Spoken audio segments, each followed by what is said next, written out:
Hey everyone, it's Warren. Welcome back to my channel, or if you're new here, welcome to my channel. Be sure to hit the subscribe button so you'll be notified when I post new videos. Today's video is my August wrap-up. August was a pretty awesome reading month for me.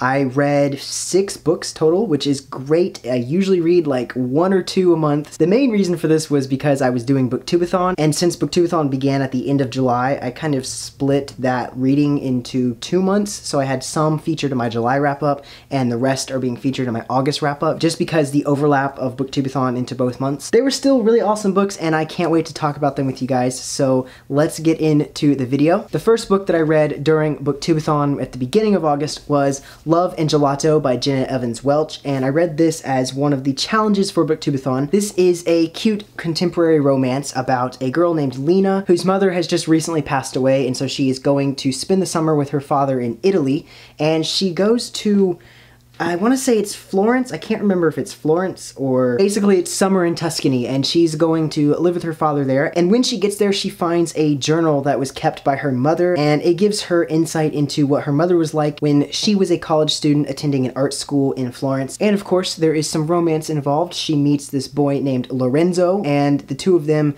go on an adventure across Tuscany and visit the locations that her mom liked to go to and try gelato. I found this to be such a cute and sweet story. There was romance, and there was an element of mystery that led to a catharsis of the main character and her just coming to accept something, and I really like that. That's good character growth, even in a contemporary novel. It was very sweet and heartfelt, and I really want to pick up the companion novel, Love and Luck, which I believe the main character is Lena's best friend, so that might be interesting to read an Irish love story, and since this one was Italian. But I found this book very artfully written, and I really enjoyed it, so I think I gave it 4 out of 5 stars on Goodreads. Then after that, the next book I picked up during Booktubeathon was The Darkest Minds by Alexandra Bracken. I have mixed feelings about this book. I read this because the movie was about to be released and I wanted to know the story before I saw the movie, and if you guys have been following my channel since August, you probably know this, but if you're new, I will tell you guys again. I was actually an extra in The Darkest Minds. I got to do a scene with the main cast, and it was so cool. Such an amazing experience being on the production. I did end up meeting the author at one point. Last year, I think, I went to a book signing that she had, and I met her, and so she signed the book for me.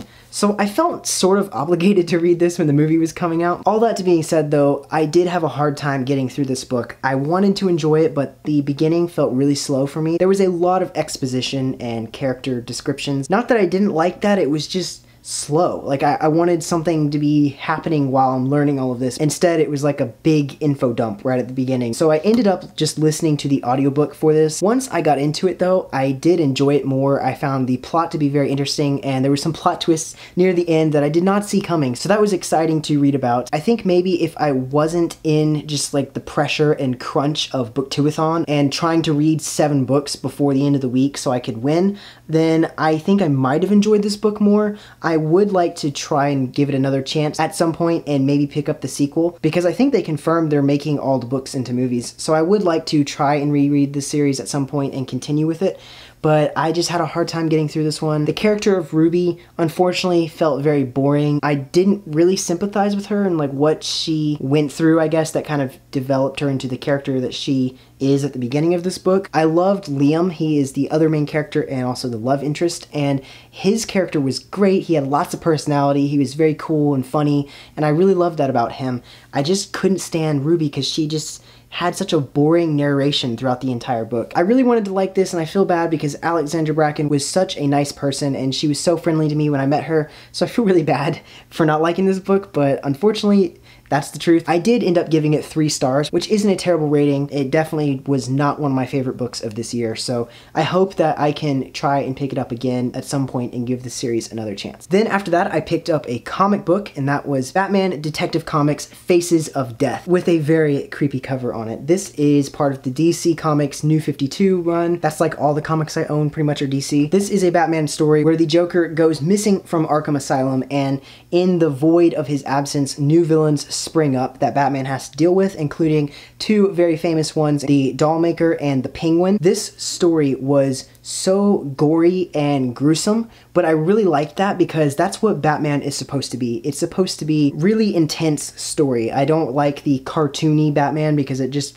doesn't do his character justice, but I felt that this comic really did a good job with Batman. I love the artwork in here. It's beautiful. There's some amazing drawings of the Dark Knight. I think this is my favorite picture in the entire book, but the story was very entertaining. It was somewhat disturbing at times, and it was just everything that I wanted a Batman comic to be. I know that's like really vague. The way Gotham is depicted, the way the criminals interact with Batman, just the dialogue, plot in this book was just amazing. I really enjoyed it, and it just felt so Batman. I don't know how else to describe it. I mean, there is no other Batman. It just felt so Batman. And I liked that it featured villains that aren't as popular as some of the main ones, like the Penguin, because that's a villain that I don't ever really see. They only depicted him once in film, and I'm sure there's some comic books out there that have him as the main antagonist, but there isn't really a lot of like mainstream hype towards him, so it was really cool to see him featured as one of the main villains in this book. And I like that they depicted him as kind of a mobster and not the like weird Danny DeVito one that was in the Batman movies. I gave this book 4 out of 5 stars rating on Goodreads because I really enjoyed it and I would like to get the next issue. The next book I read was a quaint little sci-fi, and that is Solaris by Stanislaw Lem. And this is a Polish book that was translated into English and published in the 1960s. It's about a psychologist named Kelvin who is sent to the ocean world of Solaris to study the planet and assess the research station there to determine what further research needs to be done about this planet and what's going on the surface. They discover that this planet's large ocean that covers the surface is actually like a sentient primitive being. It tries to like reach out and communicate to them in a weird way, and I'm glad that they made Kelvin a psychologist because there is a lot of weird psychological things that happen in this book. The main plot is that the ocean is creating these projections of the memories of people from Kelvin and the crew's past. Everyone sees different people, and Kelvin sees his deceased wife, Rhea. And Rhea was this beautiful, like, 20-year-old woman who he married, and things didn't work out very well, and so he left her, and she was so distraught about it that she ended up going into depression, and eventually it led to her committing suicide. And so Kelvin is carrying that guilt with him throughout this story. He doesn't really know how to respond at first because he knows that she isn't real, but she doesn't know that she's not real.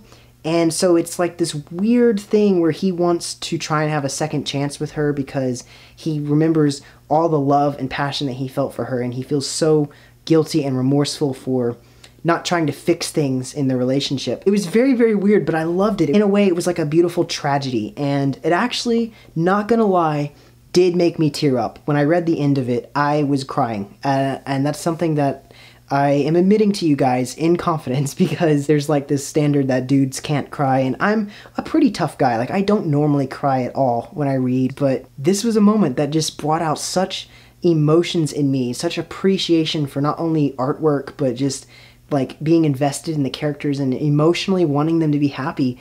And it really just brought out something in me, and I just started crying, and I'm not ashamed to admit that, but I just feel like it's such a weird thing because that was not at all what I was expecting from this book, because this book is like 200 pages. It's practically a novella. I thought it was really awesome, and I tabbed it a couple times because there were some moments in here that I really liked. The description of this book was fantastic. There are multiple times throughout this book where they just describe celestial things like the atmosphere of a planet, the sunset, the ocean itself. There were so many cool things that were in this book that just amazed me at the writing. I love the amount of world building that went into this story for just being a standalone novel that this guy wrote. For the most part though, this book was fantastic. It was very emotional, it was tragic, and it was beautiful, and it just really addressed some questions about psychology and extraterrestrial life, you know, just man's place among the stars. And I gave this book 4 out of 5 stars on Goodreads because it was so good. The next book I read was City of Bones by Cassandra Clare. I have talked about this book quite a lot, so I'll keep things short, but this was actually a reread for me because I have already read the first book before, so I picked this one up again because I planned to read the series, which I have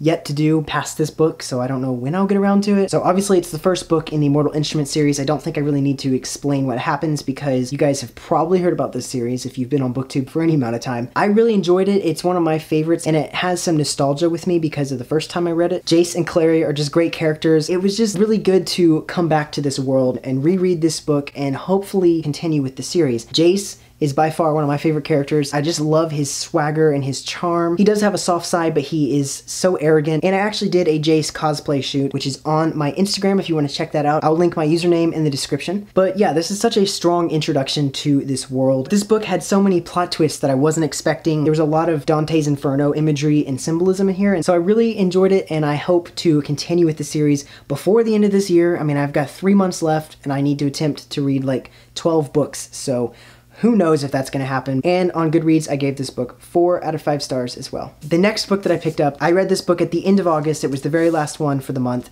and that is Skye in the Deep by Adrian Young. I have a lot of mixed feelings about this book that lean more on the negative side, which is disappointing because I really wanted to love this book. It's like a historical Viking YA story, so I was so excited to read it. I feel like it was just another YA story. It didn't really have anything so original for it other than just the fact that it was set in like the Viking age. Besides that, it had like every cliche in a YA story you could think of, which I know sounds harsh, and I don't want to bash the author too much because I think this is her debut novel, so I have faith that she will become a better writer and probably write some amazing stuff in the future. I'm starting to lose my voice because I've been like talking for so long. So this book follows a girl named Elin. She is a 17-year-old shield maiden who is fighting with her clan against a neighboring clan that's sort of their rival, and while she's on the battlefield, she sees her brother, who is believed to have been dead, so she's shocked to see him living and breathing and fighting for the enemy side. Now, the problems that I had with this book is that it lacks so much world building. The book starts out in media res. It throws you into the middle of what's happening, and it starts off with a battle against the neighboring clan. So the opening chapters of this book are probably the strongest in the story, in my opinion. I don't mind being put in media res at times for certain stories, but I feel like if they don't explain what's going on, it just gets really confusing and doesn't seem